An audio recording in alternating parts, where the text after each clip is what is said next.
Ya, buenas noches jóvenes, van a disculpar el retraso, que venía del campo. Ya. Bueno, vamos a continuar con el curso. Esta vez vamos a ver lo que viene a ser el tema del circuito eléctrico, la ley de Ohm.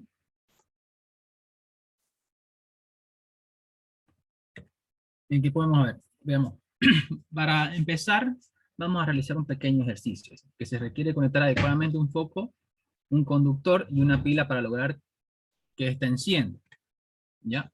Hay la primera opción, esta conexión. ¿Ustedes creen que encenderá el foco? ¿Sí o no?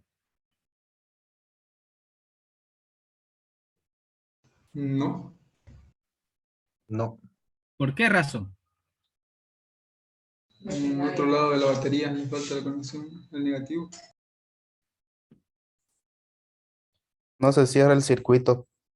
No, no se enciende. Muy bien. En esta segunda opción,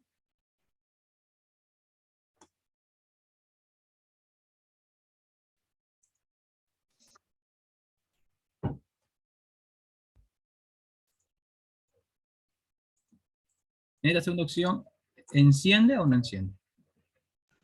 No, Perfectamente. No, no enciende.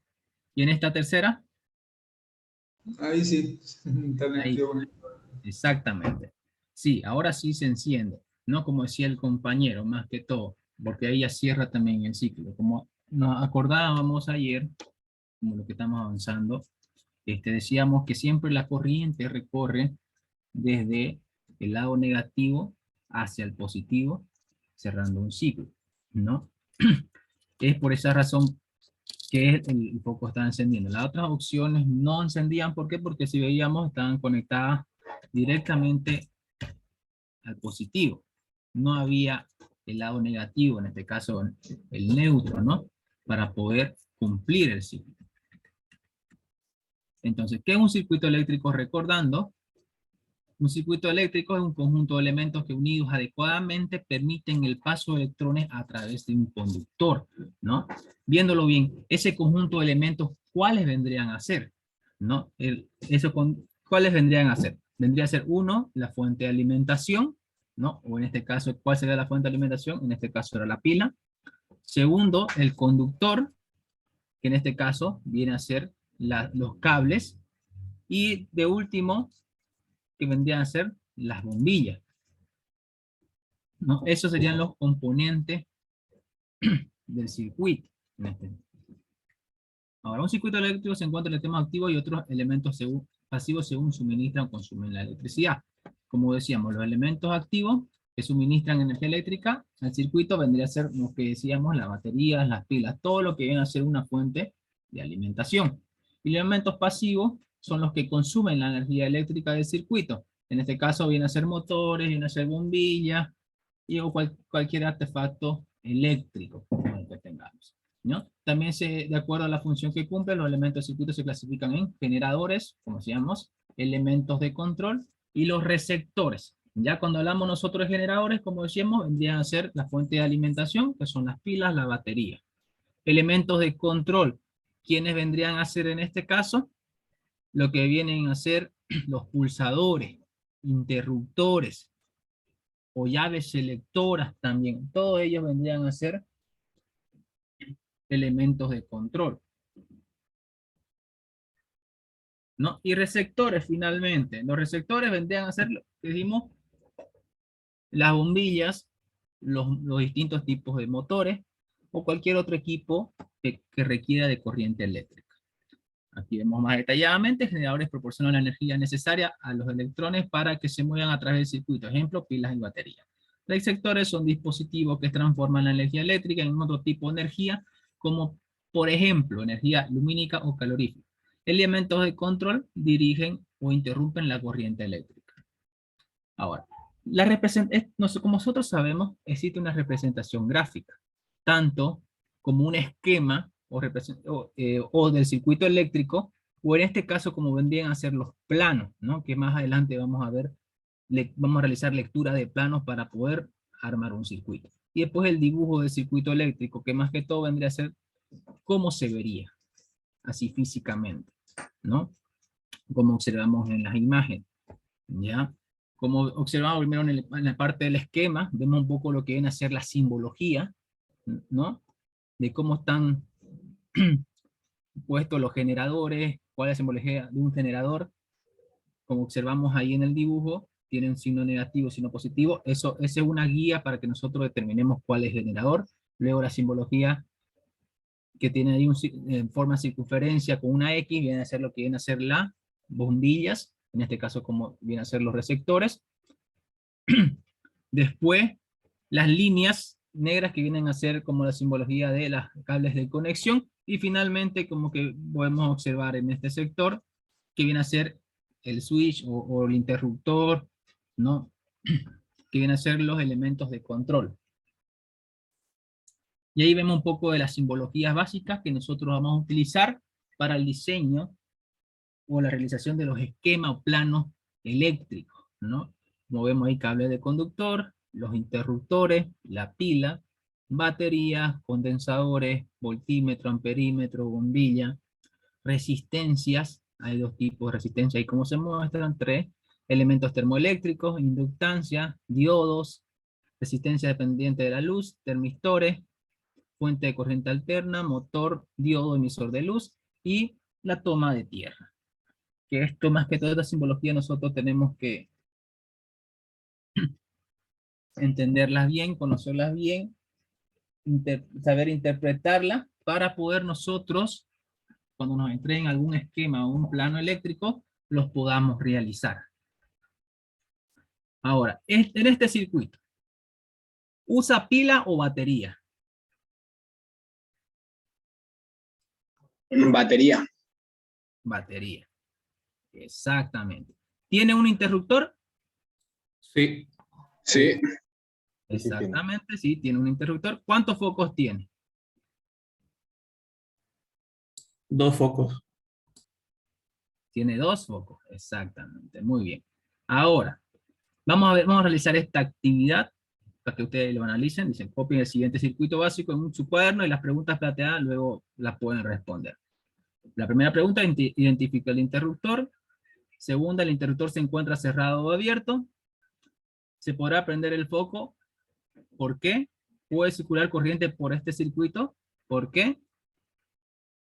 A ver, les doy unos cuantos minutos para que analicen, por favor.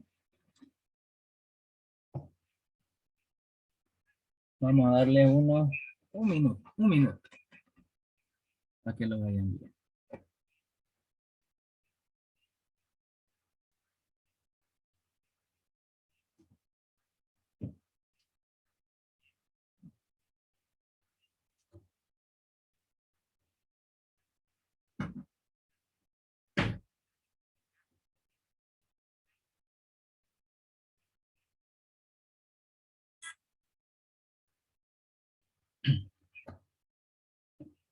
Las personas que ya hayan terminado pueden compartirla si quieren, mandar una fotita del grupo, del esquema, más que todo de la parte del número 1. Y vamos a ver. La primera pregunta es, identifica el interruptor. Como observamos ahí en la gráfica, ese vendría a ser la simbología del interruptor. Ahora, ¿el interruptor se encuentra cerrado o abierto? Abierto. Abierto. Muy bien. Ahora, ¿se podrá prender el foco? No. Está bien. No, porque no le llega corriente. ¿Puede circular corriente por este circuito? Si no prende el foco, por ende la respuesta sería no. No puede circular corriente porque al estar el interruptor en posición abierta, decimos que el circuito está abierto y no hay desplazamiento de electrones, ¿no? Eso también tenemos que dominar un poco lo que viene a ser circuitos abiertos, circuitos cerrados, ¿no? Vamos a ver otra actividad. ¿Qué tendría que cambiar en este circuito para que el foco prendiera? Tendría El que cambiar la interruptor se posición cierra. del interruptor. Así el circuito queda cerrado y la corriente podría fluir sin problema, luego prendería el foco. ¿Cómo explicaría la diferencia entre el funcionamiento de un circuito abierto y el de un circuito cerrado?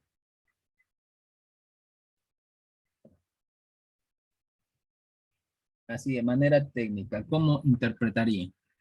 Que El circuito abierto es un circuito en el cual está interrumpido el paso de electrones y en el cerrado no.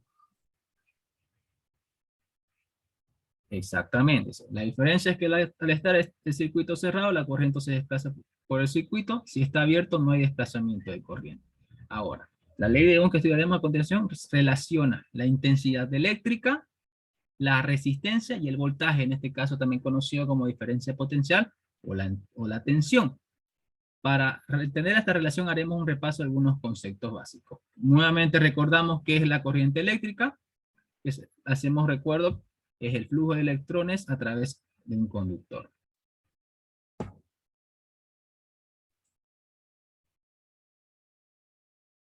A ver, vamos a ver un ratito.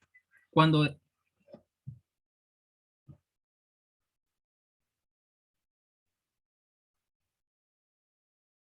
ya, vamos a ver una pregunta que dice aquí su compañera. Un ratito de mis jóvenes, me van a entrar una llamadita. Un ratito.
Es que justamente me llamaron del trabajo, así que van a disculpar. Ya, continuemos. Entonces, como decíamos que es corriente eléctrica, haciendo recuerdo, sería el flujo de electrones a través de un conductor. ¿Qué similitud? Aquí una pregunta. ¿Qué similitud tiene el río de la imagen con la corriente en un circuito eléctrico? ¿Quién me podría decir? El flujo, en el río fluye agua y en la corriente fluyen electrones. Exactamente. El agua del río fluye a través de su lecho. Los electrones se desplazan también a través de un conductor. Entonces, en eso tienen la similitud, que necesitan de algo, en este caso, en el caso de la corriente, de un conductor de que le ayude a fluir, de llegar de un punto a otro y así se complete el ciclo, ¿no? Y pueda funcionar los equipos. Dice aquí también, la diferencia de altura hace que el agua fluya en un cierto sentido. La diferencia potencial hace que los electrones fluyan de un lugar a otro. Ahora, ¿qué es la intensidad de corriente eléctrica? ¿Alguien me podría decir?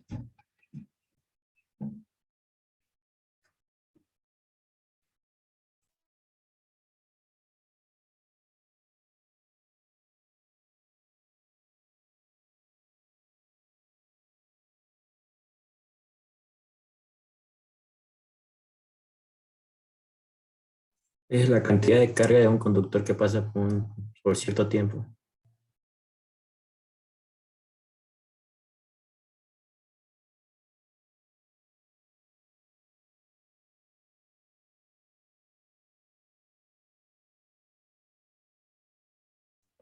Ahí vendría a ser. La intensidad de corriente eléctrica, como decía, es la cantidad de electrones que circula por un conductor en un tiempo determinado.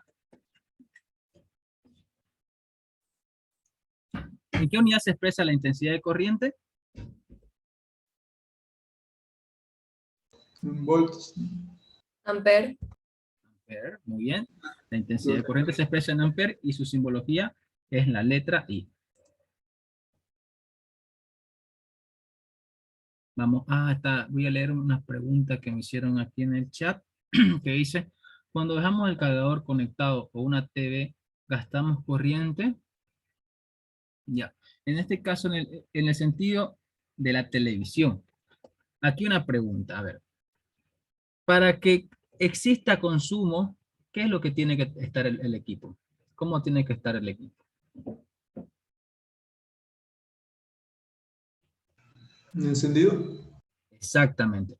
Para que nosotros podamos saber cuánto es el consumo, o en este caso, cuánto es la intensidad de corriente que tiene nuestro equipo, o que consume nuestro equipo, necesitamos sí o sí de que éste esté funcionando. Si nosotros conectamos la televisión y esta no está prendida, ¿qué nos da a entender?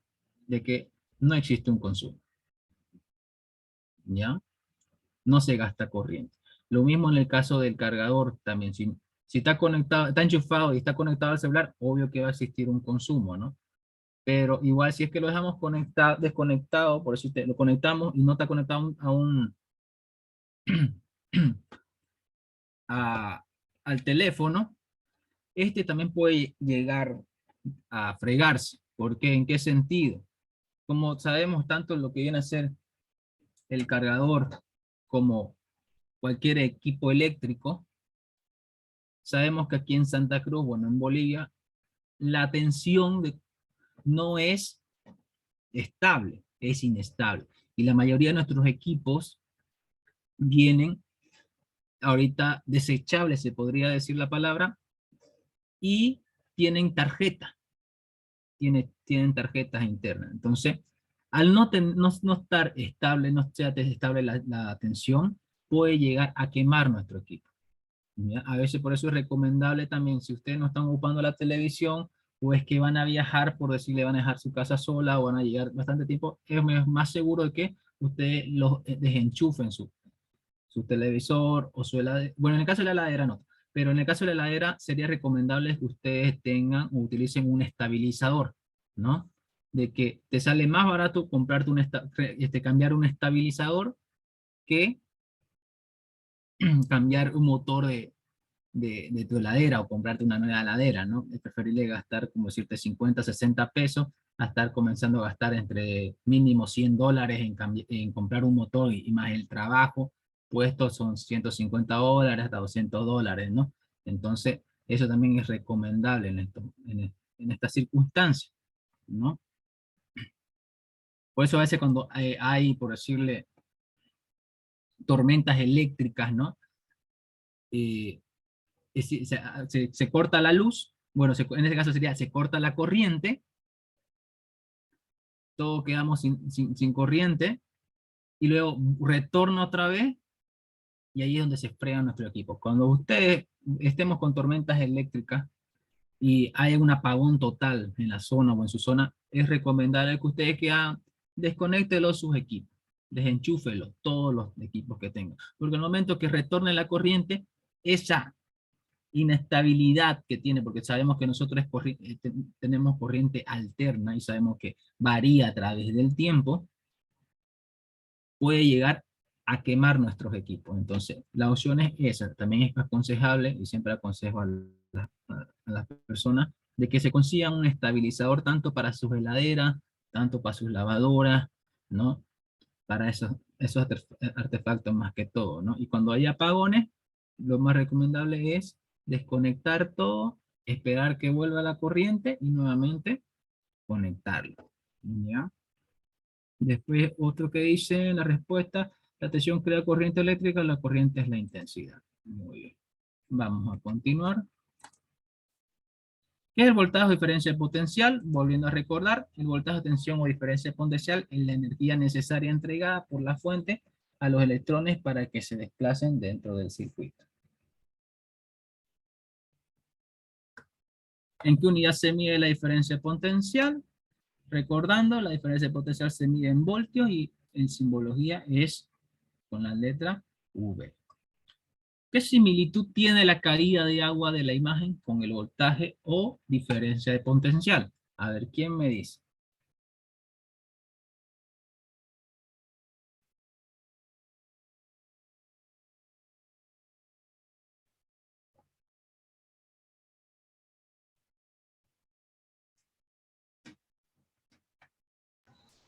Está relacionada con con la energía, ¿no? Para que se realice la circulación de electrones. Paso de represa. ¿no? Ya, ahí vamos, muy bien. Dice, el lava cae o se desplaza debido a la fuerza de gravedad. Los electrones circulan debido a la diferencia de potencial o fuerza que empuja a los electrones a través del circuito eléctrico. En base a eso, ya entramos al tema de qué es la resistencia eléctrica. ¿Qué vendría a ser la resistencia eléctrica? Conociendo tanto el concepto de intensidad y de voltaje. ¿Qué La vendría? fuerza es una fuerza que se opone al flujo de corriente. Exactamente, muy bien. La resistencia es toda posición que se encuentran los electrones en su paso por un circuito eléctrico. Se puede representar por las características de un conductor o por un elemento que consume energía eléctrica en el circuito. Cualquier dispositivo o componente conectado a un circuito eléctrico presenta resistencia u obstáculo para la circulación de corriente, tal como decía igual el compañero. Entonces, ¿qué similitud tiene con la figura que se muestra, la resistencia eléctrica?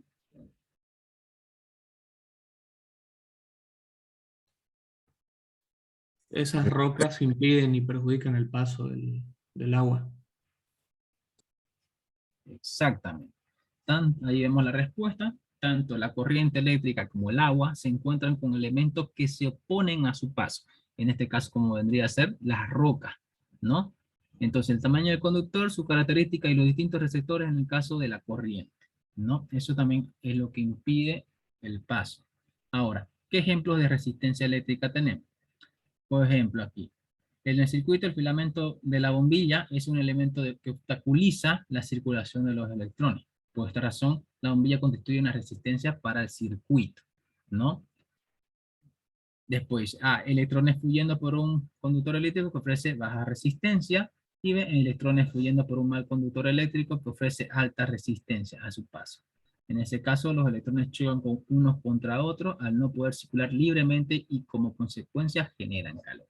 Eso es lo que mostramos un ejemplo, ¿no? El por qué emite también calor las bombillas, ¿no? Como tienen una resistencia interna, ¿no? Eso es lo que provoca de que haya, que el flujo de corriente sea más lento y eso es lo que provoca ese calor y se transmite por la luminosidad, ¿no? Ahí es lo que se va formando lo que viene a ser la luz. Por esa razón nosotros tenemos luz. ¿Ya? ¿En qué unidad se expresa la resistencia eléctrica? ¿Y qué simbología la representa? Vendría a ser expresada en ohmios y la letra R. Como podemos observar ahí, un ejemplo de cómo vendría a ser la resistencia. Así de esa manera podríamos conocer. ¿Todos los materiales presentan la misma resistencia al paso de los electrones? No. Así como observamos, hay materiales que representan menor resistencia, que son muy buenos conductores, y otros que representan mayor resistencia, que son malos conductores. Por decirlo, en el caso del oro y el cobre serían muy buenos conductores. ¿Por qué? Porque tienen una resistencia muy baja a comparación del aluminio, ¿no? ¿Por qué los cables de los aparatos electrodomésticos son de cobre y no de otro material? Recordando un poco a lo que estábamos observando ayer, más que todo viene a ser porque uno es un buen conductor y a la vez tiene un costo muy bajo. Y ahí, como decíamos también, el oro es buen conductor, pero debido a su costo habitualmente no se utiliza para este fin, ¿ya? Mayormente nosotros, como decíamos, donde podemos observar conductores de oro.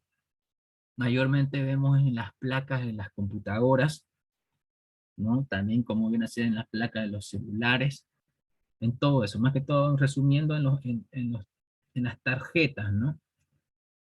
En eso más que todo. Ahí vemos un poco, ¿ya? Tenemos un cuadro de conductividad eléctrica, más que seguro tal vez el ingeniero también se las habrá pasado. Ahí considerando que la conductividad es la facilidad de desplazamiento de la corriente eléctrica en un material y que es inversamente proporcional a la resistencia. Entre el oro y el cuarzo, ¿cuál es el mejor conductor según la tabla? ¿Cuál sería el mejor conductor? Entre el oro y el cuarzo. El oro. El oro es mejor conductor. La tabla indica que tiene mayor conductividad y por lo tanto menor resistencia. Mientras mayor sea la cantidad de conductividad que tenga nuestro material de nuestro conductor, no va a entender de que su resistencia es menor, ¿no? Por eso mayormente lo más utilizado en los circuitos eléctricos viene a ser de lo que viene es el cobre, ¿no? Uno que otro vienen de plata o de aluminio, ¿no? Pero mejor, siempre es recomendable utilizarlo Sí, del porque cobre. no pillaba pan ni ande los marañones ni ande el otro lado. Ahora vamos a ver un poquito resumen del repaso de los conceptos, de lo que hemos visto las magnitudes eléctricas de intensidad, voltaje y resistencia. La intensidad con qué se relaciona con la cantidad de electrones que se desplazan en un periodo de tiempo y se miden en amperios. La tensión, voltaje o diferencia potencial se relaciona con el fenómeno que impulsa el movimiento de los electrones, que se mide en voltios. Y la resistencia, posición al desplazamiento de los electrones en un conductor o en un circuito, que se mide en ohmios. ¿Ya? Ahora vamos a compartir un poco un videito para que ustedes puedan entender un poco mejor y ampliar más su conocimiento tanto en esto lo que viene a ser la ley de Ohm, al igual como viene a ser cómo identificar la resistencia en base a los colores. También eso le vamos a ver un pequeño video para ampliar. Por favor.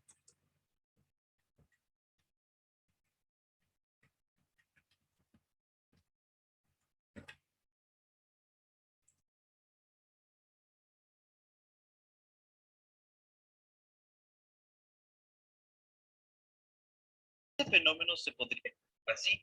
Cuando los electrones circulan por un conductor, estos tienen que moverse a través de todos los átomos, produciéndose una especie de rozamiento, o sea, una resistencia al movimiento de electrones. Estos rozamientos son menores en los buenos conductores que en los malos. La resistencia eléctrica normalmente se representa con la letra R. Su unidad de medida es el ohmio y se representa por la letra griega omega. Los símbolos más utilizados para representar la resistencia en un circuito eléctrico son los siguientes. Para hablar de la ley de Ohm, haremos un breve repaso de las siguientes magnitudes eléctricas. Intensidad de corriente. Esta es la cantidad de corriente eléctrica que circula por un conductor en un determinado tiempo. Normalmente es representada por la letra I y su unidad de medida es el amperio. Voltaje es la presión que ejerce una fuente de energía eléctrica sobre los electrones para que se establezca la corriente eléctrica. Normalmente es representada con la letra B y su unidad de medida es el voltio. Bien, la ley de Ohm establece que en un circuito eléctrico a mayor voltaje en un resistor, mayor es la corriente. Y a mayor resistencia para el mismo voltaje, menor es la corriente.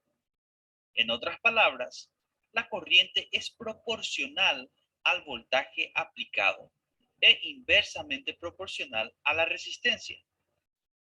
Esto quiere decir que la corriente eléctrica con la que contamos en nuestro circuito incrementará si el voltaje lo hace. Pero si para el mismo circuito la resistencia aumenta, la corriente decaerá. O sea, que a mayor resistencia, menor será la corriente. Como podemos ver, la resistencia cumple su papel de oponerse al paso de los electrones. Por lo tanto, la intensidad eléctrica disminuirá cada vez que la resistencia aumente. Las demás magnitudes presentes en nuestro circuito pueden ser calculadas si despejamos la fórmula establecida. Además, podemos obtenerlas mediante el famoso triángulo de Ohm, donde solo es necesario tapar con un dedo la magnitud que deseamos calcular. Por ejemplo, si deseamos calcular el voltaje que nos provee nuestra fuente eléctrica, taparemos la B. Y de esta forma, podremos ver que para obtenerla solo es cuestión de multiplicar la R de resistencia con la I de intensidad, ya que se encuentran una al lado de otra, como normalmente se representa una multiplicación.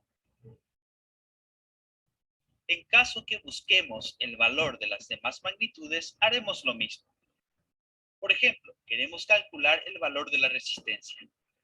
En ese caso, tapamos la R y podremos observar que para obtener su valor, solo será necesario dividir el voltaje con la intensidad de nuestro circuito, ya que la V de voltaje se encuentra por encima de la I de intensidad. Y por último, para la intensidad de corriente, tapamos la I y podremos ver directamente la división entre el voltaje y la resistencia. No te pierdas el siguiente vídeo, donde desarrollaremos algunos ejercicios sobre la ley de Ohm. Muchas gracias.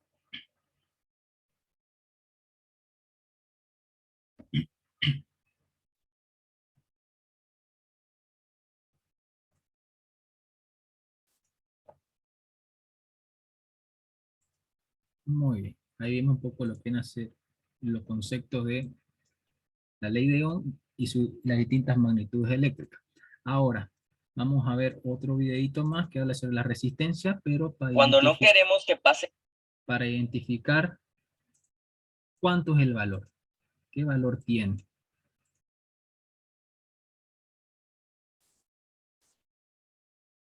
Ahí está. Un videito más y vamos a continuar con algunas prácticas.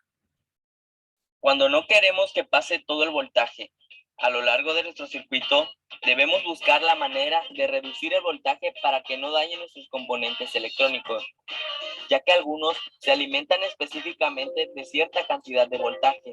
Para ello, se inventó un componente sencillo que ofrece una resistencia al voltaje, lo cual protege nuestros componentes de manera que no se dañen.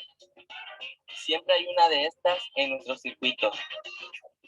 Exactamente, hoy día hablaremos de las resistencias.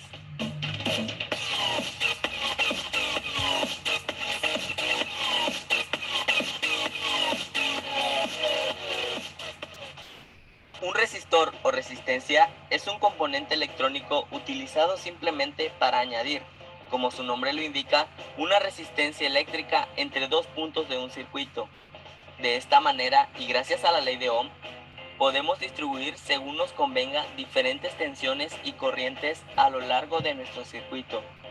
Su unidad de medida es el ohm y se representa por estos símbolos, aunque es más usual ver este símbolo en la mayoría de los diagramas.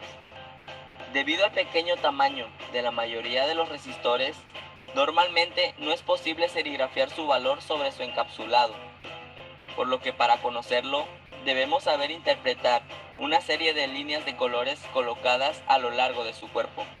Normalmente, el número de líneas de colores son 4. Las 3 primeras líneas indican el valor nominal de la resistencia, siendo la última de color dorado o bien plateado. Esta última nos indica la tolerancia. Para interpretar las líneas correctamente, tomamos nuestra resistencia y debemos colocar a nuestra derecha la línea de tolerancia y empezar a leer las franjas de izquierda a derecha, sabiendo que cada color equivale a un dígito del 0 al 9. La primera y segunda línea las tomaremos cada una como unidades, y la tercera línea representará la cantidad por la que hay que multiplicar los dos dígitos anteriores. La línea dorada o plateada indica la tolerancia de la resistencia, es decir, la precisión de fábrica que ésta nos aporta. Si es de color dorado, indica una tolerancia del más menos 5%, y si es plateada, una del más menos 10%. La tabla para conocer el significado numérico de los posibles colores de una resistencia es el siguiente. En un ejemplo práctico, tenemos una resistencia con los siguientes colores. En la franja 1, amarillo. En la franja 2, violeta. En la franja 3, marrón. En la franja 4, plateado. Comenzando a leer de izquierda a derecha, checamos en la tabla de valores. La franja 1 es amarilla, lo que en el código de colores equivale a 4. La franja 2 es violeta, equivalente a 7 en la tabla. Las dos primeras franjas son unidades, es decir, ya formamos el número 47. Ahora, la tercera franja de color marrón es la que multiplica estos dos números. La tabla muestra que el color marrón debe multiplicar por 10. Ahora resolvemos la multiplicación. 47 por 10 es igual a 470 ohms. Pero todavía nos queda una última franja, la de tolerancia. Este es de color plateado, por lo que equivale al más menos 10%. Esta muestra el rango de resistencia. Para saber esto, debemos sacar el 10% de la resistencia. En este caso, el 10% de 470 es 47. Sabiendo esto, resolvemos una suma y una resta sencilla para sacar el rango, ya que la tolerancia que marca la franja es de más menos 10%. Primero la suma. 470 ohms más 47 es igual a 517 ohms. Y ahora la resta. 470 menos 47 es igual a 423 ohms. Con esto ya tenemos el rango. Es decir, cuando nosotros midamos la resistencia con un multímetro, esta no nos dará exactamente los 470 ohms. Puede que nos dé menos o que se pase de los 470 ohms. En pocas palabras, nos puede dar un valor aproximado entre 423 y 517 ohms. Es sencillo, ¿verdad? También nos podemos encontrar con resistencias que tengan 5 líneas impresas. En ese caso, su interpretación es exactamente igual, solo que en vez de 2, disponemos de 3 líneas para indicar los 3 primeros dígitos del valor de la resistencia, siendo la cuarta la que representa el multiplicador y la quinta la de tolerancia. Algunas resistencias incluso tienen hasta 6 líneas impresas. Son las más precisas, ya que su tolerancia es de más menos 1%. En ese caso, lo único que cambia es que aparece una sexta línea a la derecha de la línea de tolerancia, indicando un nuevo dato. Ese dato es el coeficiente de temperatura de la resistencia, el cual nos informa sobre cuánto varía el valor de esa resistencia dependiendo del ambiente. Otras resistencias, especialmente las de reducido tamaño, como esas que vienen soldadas directamente a la superficie de una placa de circuito impreso, utilizan en lugar de colores una secuencia de 3 dígitos para indicar las 2 primeras cifras del valor de la resistencia y de su multiplicador. Los resistores no tienen polaridad. Esto quiere decir que a la hora de conectarlo en un circuito, no importa la manera en que lo coloquemos. Así que ya tienes una idea de lo que es una resistencia, cómo funciona y para qué se utiliza. Si te gustó este video, no olvides darle me gusta y suscribirte. Así estarás al tanto de los próximos videos donde estaremos hablando de conceptos básicos. Listo. Ahí ya vimos un poco para reforzar algunos conceptos que estábamos viendo, ¿no? Como hacerlo de intensidad, voltaje, resistencia, igual los distintos tipos de resistencia que tenemos, cómo identificamos el valor de la resistencia mediante una tabla de colores, y también el porcentaje de tolerancia que tiene también, ¿no? Así que vamos a continuar un poco con la clase. Y ahora vamos a observar algunos ejercicios, alguna actividad. Dice, vamos a aplicar la ley de Ohm. ¿Cuál es la resistencia del foco en base a las figuras que estamos observando? Si vemos que es un voltaje de 1,5 voltios y una intensidad de corriente 0,3 amperes. ¿Cuánto sería la resistencia?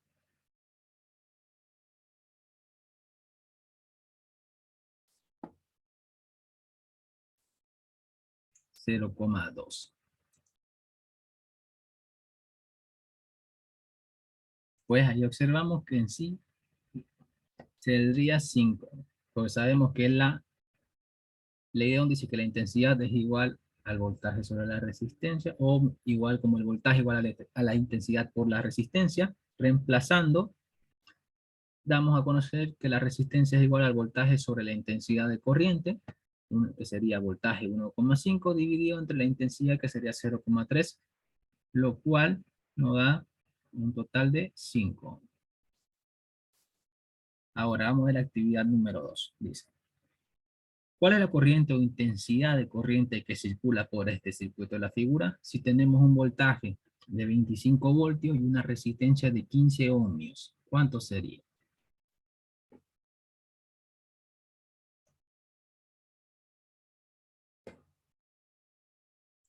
¿1,67? Exactamente, 1,67. ¿Cómo obtuvimos? Aplicando la ley de Ohm, determinamos que la intensidad es igual al voltaje sobre la resistencia, voltaje de 25, la resistencia 15, y nos dan 1,666 amperios, redondeando a 1,67. Ahora vamos a ver un poco los tipos de circuito eléctrico, ¿no? En este circuito básico que cuenta con una sola resistencia, que sería el foco, ¿no? Entonces vemos tipo de circuito. Este es un circuito que cuenta con dos resistencias. ¿Por qué? Porque tiene dos bombillas. Esta resistencia está conectada una a continuación de la otra. Ya este tipo de conexión recibe el nombre de circuito en serie. Y tiene la característica que la corriente eléctrica tiene solo un camino a seguir. Mientras que en el caso que hablamos de un circuito en paralelo, se caracteriza porque la corriente tiene distintos caminos para poder recorrer. Esa es la única diferencia, ¿no? Ahora, además de su construcción, podemos ver otras diferencias entre los distintos tipos de circuitos, especialmente relativas a, 1, el comportamiento de los distintos receptores, si uno de ellos falla; 2, la distribución de voltaje; 3, la intensidad de corriente; 4, la forma de calcular la resistencia total o resistencia equivalente. Ahora es circuito en serie y circuito en paralelo. Diferencia 1, comportamiento de los distintos receptores si uno de ellos falla. A ver, en base al circuito en serie paralelo, estamos observando lo que viene a ser aquí un esquema, ¿no? En base al esquema que vemos, ¿cuál funcionaría? ¿Cuál de los dos funcionaría? ¿El de serie o el paralelo?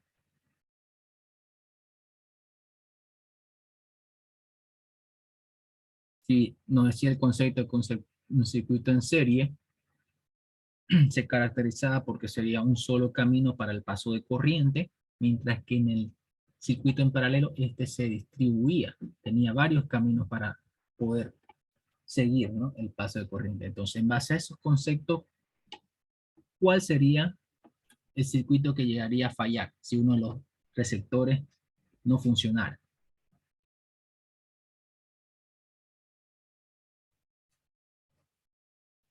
¿El de serie?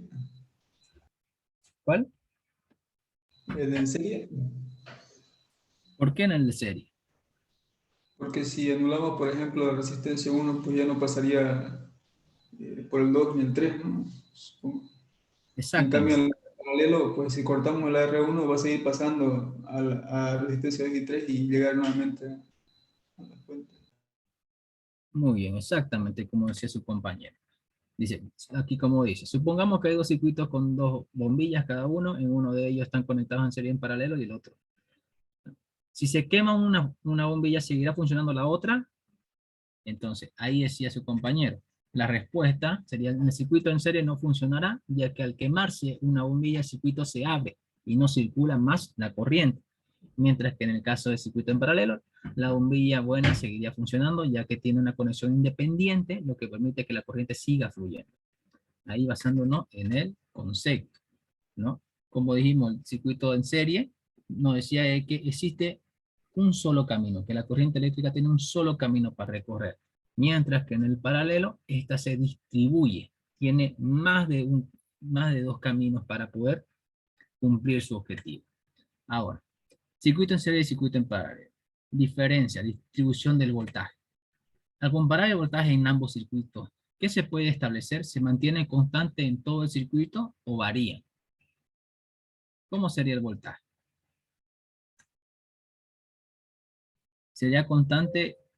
No sería. ¿En cuál sería constante y en cuál no sería?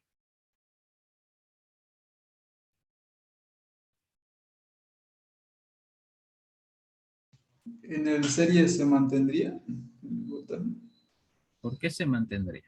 porque es una sola línea, ¿no? En cambio, el de paralelo se está distribuyendo, ¿no? ¿Alguien más?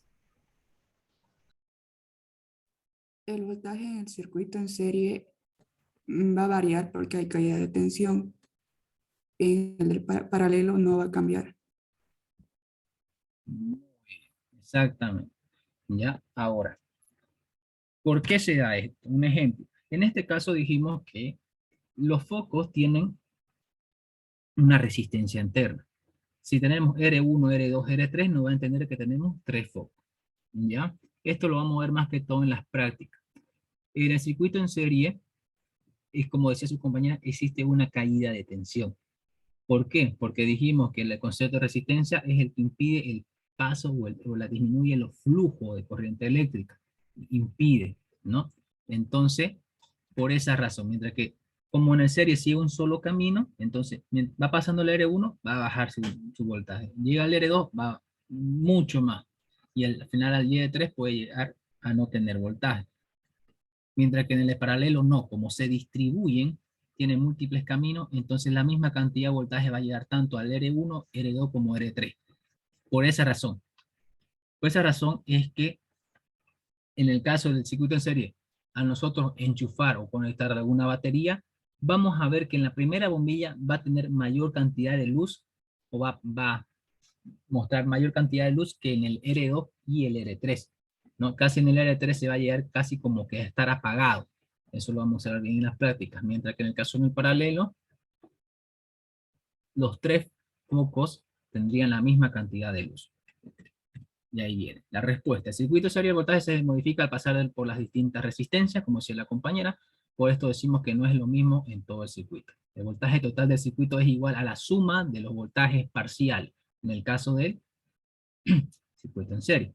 En el circuito paralelo, el voltaje es igual en todo el circuito y es equivalente al que le entrega la fuente, en este caso, la batería. Ahora, en el caso de la intensidad de corriente, ¿cómo sería su comportamiento? ¿Cómo sería constante? ¿En cuál de los dos circuitos sería constante? ¿En el de serie o en el de paralelo? En el de serie, ¿Por qué?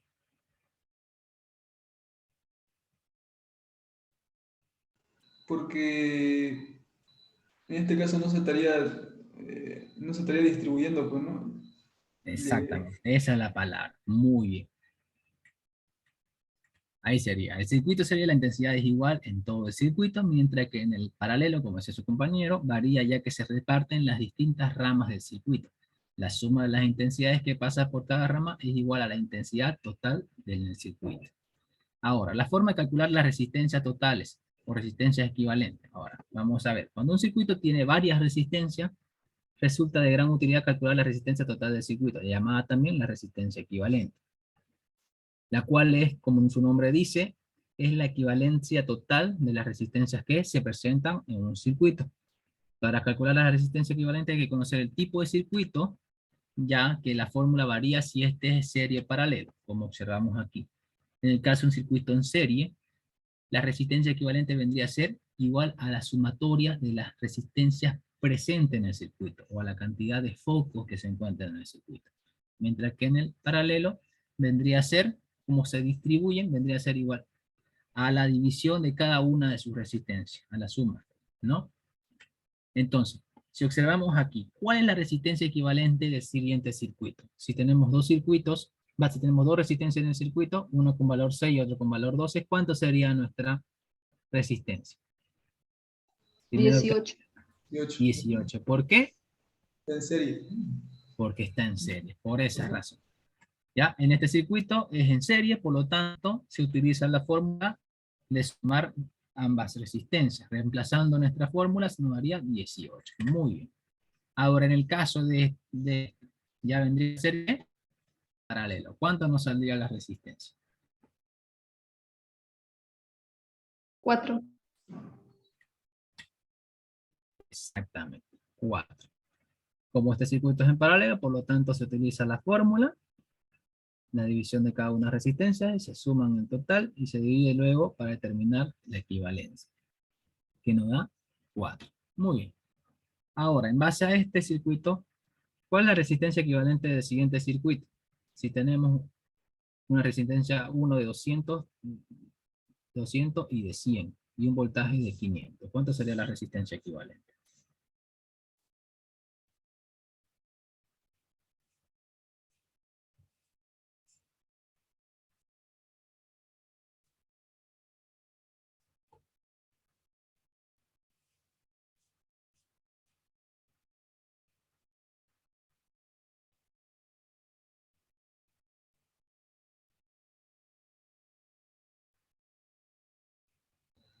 ¿75? ¿Bien? Ahí sería la respuesta. Saldría 50. Eso es 100, pues, ¿no? Con Sí. 300. No, 100, por eso. Está bien, eso saldría. Ahora, ¿cuál es la intensidad de corriente que circula por el siguiente circuito?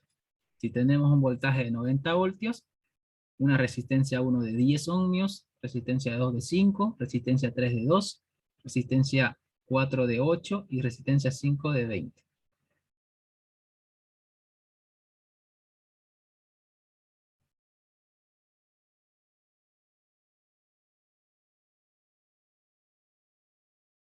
Dos. Exactamente 2. Aplicando las leyes de Ohm, primero tenemos que determinar cuánto es la resistencia equivalente, como en este circuito es en serie, se realiza la sumatoria de toda la resistencia, dándonos 45 ohmios, y aplicando la ley de Ohm, que sería igual voltaje sobre resistencia, teniendo el voltaje de 90, lo dividimos entre la resistencia que nos dio 45 y nos da 2 amperios. Y aquí, vamos a ver una actividad de eso. Las copio en sus cuadernos. Ahí ponemos un ejemplo, dice construcción. En circuito de serie se conecta la resistencia una a continuación de otra en un único circuito. Y en paralelo se conecta resistencia de tal manera que tienen dos puntos en común entre ellas. Ahora, ¿qué pasa si falla un receptor? En el tanto circuito en serie dice que no funciona, y en el caso del paralelo, ¿qué pasaría?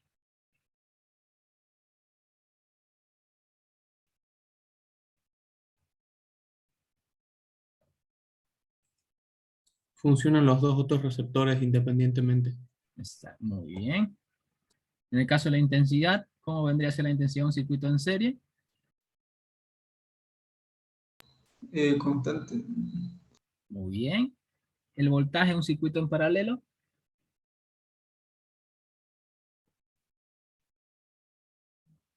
Sería constante, ¿no? Exactamente. Y la resistencia. Ahí vemos. Las demás siguen funcionando. Es igual en todo el circuito constante. Lo mismo el voltaje en todos los puntos del circuito también es constante. Corresponde a la suma de las resistencias. Y eso sería todo en base al tema que avanzaremos el día de hoy. ¿Alguna duda o pregunta que tenga al respecto de lo que hemos visto ahora?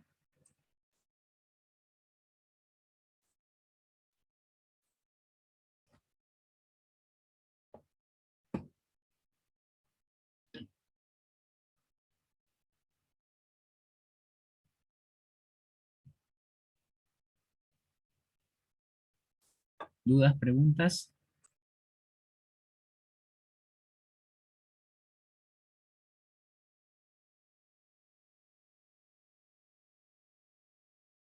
Por mi parte, todo claro, ingeniero.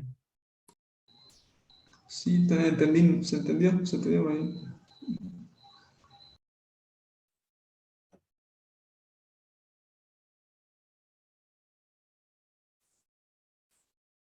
Muy bien, jóvenes.